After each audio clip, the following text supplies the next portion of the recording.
तो आज हम करेंगे केमिस्ट्री।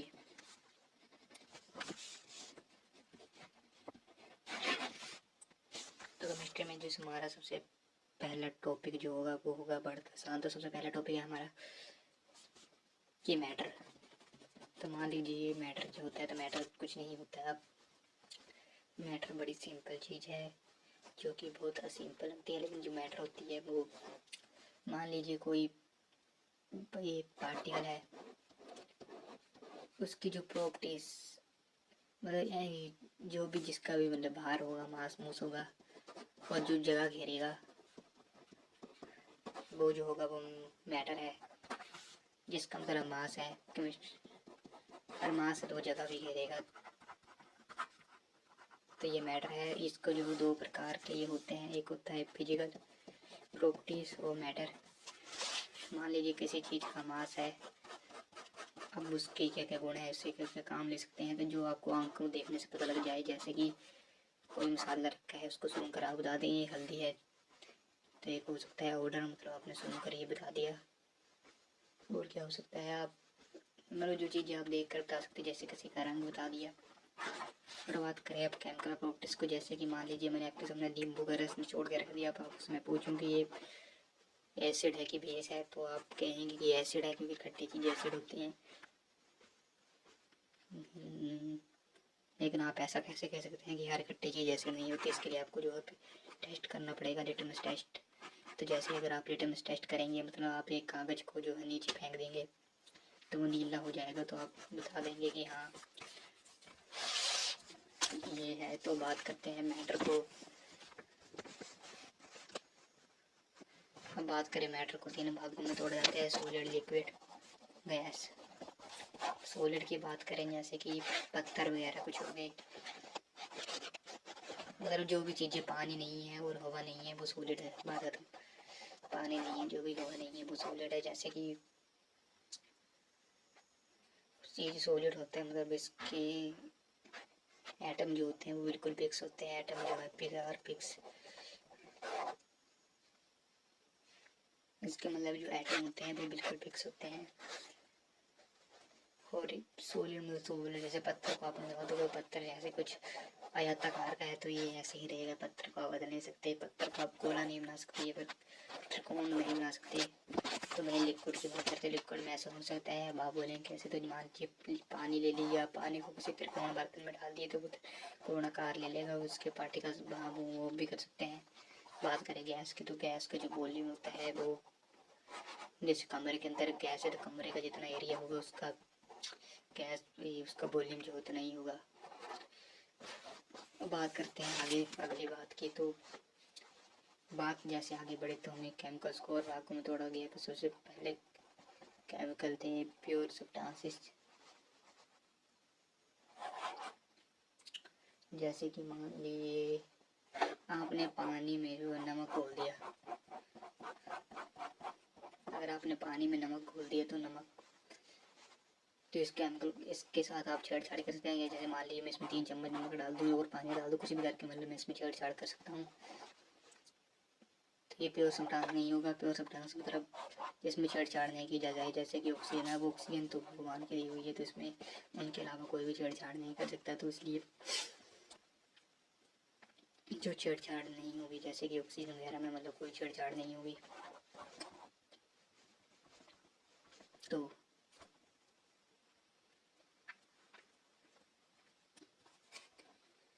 अब इसी कड़ी में हम बात करते हैं अगले।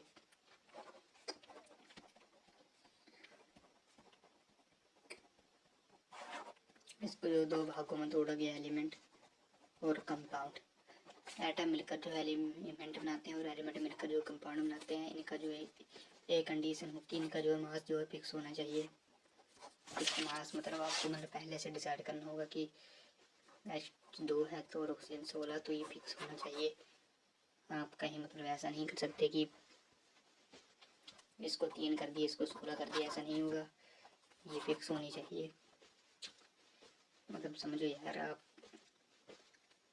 मतलब आप जो प्रकृति ने निर्धारित की है उसको आप कर सकते हैं, आप ऐसे भी यार आप इसको अलग नहीं कर सकते। तो कंपाउंड बात करते हैं अगली बात की, मिक्सचर की। तो तो मिक्सचर जैसे मिक्सचर नमकीन मतलब मिक्सचर आप समझ लीजिए, जैसे कि कुछ भी जिसको मतलब जिसमें इंसान जो है हेर फेर कर सकता है उसको जो है हम मिक्सचर कहते हैं। जैसे कि पानी में मिट्टी घोल दी, अब इसमें हम पूरी तरह से हेर फेर कर सकते हैं, जिसमें इंसान हेर फेर कर दे वो मिक्सचर है। अब ये मिक्सचर के बाद मिक्सचर को भी आगे दो भागों में तोड़ा गया, वो है होमोजेनियस और हेट्रोजेनियस। दोनों मतलब सेम कंपोजिशन, जैसे कि पानी में अपने नमक मिला दे तो एक चीज़ होगी कि मैं आपको कहूँ कि देख कर तो किस पानी में नमक है तो आप कह देंगे हाँ नमक है, लेकिन जैसे मैं आपको पानी दूँ, मान लीजिए किसी को मैंने आधा गिलास दे दिया और एक गिलास दे दिया, तो मतलब पानी में यार उसकी नमक मतलब दे दिए तो उसको भी नमक का स्वाद नहीं आएगा, आपको भी तो नहीं आएगा। मतलब पानी पूरी तरह से बराबर बट जाएगा, हर तरफ नमक पूरी तरह से पानी में बराबर बढ़ जाएगा। तो ये होता है होमोजेनियस। से बात करते हैं हेट्रो की, जैसे कि पानी में मिट्टी मिला दी, मतलब एक तरफ ज़्यादा मिट्टी नीचे बैठ गई और पानी ऊपर बैठ गया, आपने पानी पी लिया और मिट्टी अपने दोस्त को दे दी और आपको वो तुम्हारा कुछ ऐसा सीन हो सकता है हेट्रोजेनियस में, तो ये हेट्रोजेनियस है। अब बात करते हैं हम कुछ मेन प्रश्नों की। हाँ, तो सबसे पहले बात करते हैं किसी भी एटम और मॉलिक्यूल में number of electron equal to number of proton होता है, इसलिए इस बारे में मैं आगे करूँगा, तो उस बारे में आप ज़्यादा चिंता ना करें, ज़्यादा टेंशन ना लें। हम बात करते हैं हम अपने अगले कार्यक्रम की ओर। तो अगले तो हमारी जो अगले टर्म है वो है mass of electron. Mass of proton होता है 1.67 इंटू 10 पावर कुछ समथिंग, और इसको जो है मास ऑफ प्रोटॉन को हम जो बने एमयू भी कहते हैं अपनी भाषा में। तो अब एक एमयू, हाँ तो चलो अब कार्यक्रम को आगे बढ़ाते हैं। तो कार्यक्रम में हाँ तो हमने कहा था कि इसको जो है मास ऑफ प्रोटॉन को जो है एमयू भी कहा जा सकता है। तो बात करते हैं कहाँ पहुँच गए, हाँ तो बात करते हैं रिलेटिव एटॉमिक मास की। तो मतलब यार इसका मास तो सिंपल था, लोगों ने कहा कि भाई साहब रिलेटिव मतलब किसी के साथ तुलना करना, तो इसका जो मास है किसी की तुलना में बताओ, हमें कैसे पता लगाएगा। तो मतलब संसार में कोई भी चीज़ होती है तो वो तुलना से पता लगाई जा सकती है, जैसे आप औरों की तुलना में आप कैसे हैं ये इससे पता लगाया जा सकता है। तो चलो बात करते हैं इसकी तुलना की। तो यार इसको सिंपल से याद कर लो, इसका मतलब सीधा टोटल न्यूक्लियॉन्स ही होता है। अब अगली बात करते हैं एब्सोल्यूट एटॉमिक मास यूनिट की। तो ये होता है टोटल, ते होते हैं mass of atom into 1 AMU। Mass of atom को जो है टोटल न्यूक्लियॉन्स भी कहते हैं, तो ये आएगा टोटल न्यूक्लियॉन्स इंटू एब्सोल्यूट मास आम यूनिट AU। अब बात करते हैं रिलेटिव हो गया है, तो एक और था, चलो उस बारे में बाद में देखेंगे, लेकिन था यार कुछ तो था, हाँ ग्राम एटॉमिक मास। तो ये होता है 1/n इंटू n इंटू जी, n से n कट गया तो ये बचेगा ग्राम, जिसकी यूनिट ग्राम में है वो ग्राम एटॉमिक मास है। अब बात करते हैं हम अपने के लिए बात की, जो कि है किसी भी एलिमेंट को रिप्रेजेंट किया जाता है ई, इधर आएगा मास नंबर, इधर आएगा एटॉमिक नंबर। तो एटॉमिक नंबर जो है नंबर ऑफ प्रोटॉन्स को बताता है, और mass number number of protons plus number of neutrons को बताएगा। समझे बात को।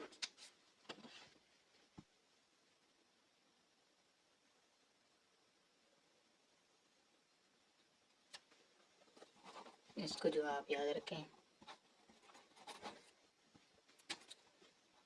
अब नंबर ऑफ न्यूट्रॉन्स निकालने का फार्मूला होता है A-Z। प्रोटॉन्स में से यार प्रोटॉन से हटा दो, आ जाएगी नंबर ऑफ न्यूट्रॉन्स। तो चलो बढ़ते हैं अपने अगली बात पर। रिलेटिव हो गया, एटॉमिक हो गया, ये हो गया, अब हो गया, अब क्या रहा, हाँ तो ये भी हमने आपको बता दिया। अब बात करते हैं न्यूट्रॉन्स। आपको किसी प्रश्न में आगे तो आप निकाल लेंगे, प्रोटॉन्स तो आप निकाल ही लेंगे। बात करते हैं इलेक्ट्रॉन्स की, तो इलेक्ट्रॉन्स भी आप निकाल ही लेंगे। बात करते हैं आयंस की, तो आयंस पे दो प्रकार में इसको जो बांटा गया, एक होता है कैटायन, एक होता है anion. Cation positively, anion negatively charge होता है। तो कैटायन इसका जो कारण है इलेक्ट्रॉन प्लस माइनस प्रोटॉन, तो कैटायन निकालने के लिए आपको अलग से इलेक्ट्रॉन और प्लस माइनस प्रोटॉन करना होगा। बात करते हैं अब डाल्टन्स की थ्योरी की ओर, तो ये बहुत ज़्यादा इंपॉर्टेंट टॉपिक रहा है, इससे बहुत ज़्यादा अच्छी तरह से प्रश्न जो है आते हैं। तो डाल्टन्स ने कहा था कि जो एटम है वो सबसे छोटा है, एटम्स के से छोटा कुछ भी नहीं है। हाँ, लेकिन आगे जाकर विज्ञान ने बहुत ज़्यादा तरक्की कर ली, तो एटम के नीचे इलेक्ट्रॉन प्रोटॉन वगैरह भी खोज लिए। तो बाद में इसको इस बात के लिए काफ़ी ज़्यादा मारा था लोगों ने। तो चलो बात है, अब बात करते हैं डाल्टन की दूसरी बात पर। डाल्टन ने कहा था कि डाल्टन ने क्या कहा, हाँ, तो डाल्टन ने कहा था कि जब भी दो एलिमेंट्स कंबाइन करेंगे तो वो फिक्स्ड मास रेशो में कंबाइन करेंगे, मतलब इनका जो कुदरत के द्वारा जो मास रखा गया है वो फिक्स होगा। अब बात करते हैं तीसरी बात की, तो तीसरी बात जो थी इसने कही थी कि जब भी दो एलिमेंट्स कंबाइन करते हैं इवेंटुअल, तो मतलब उनका दो जैसे कि कहाँ टू एच प्लस जैसे दो एलिमेंट्स जो है कंबाइन किए,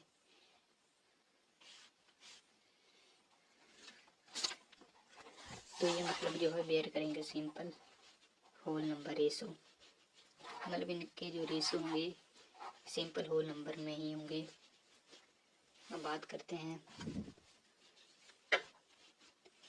इसकी जो है लिमिटेशन की, तो इसे क्या नहीं बता पाते, इसने गैस के बारे में कुछ नहीं बताया था। तो पहले इसका प्रोड था, अब दूसरा इसकी प्रोड।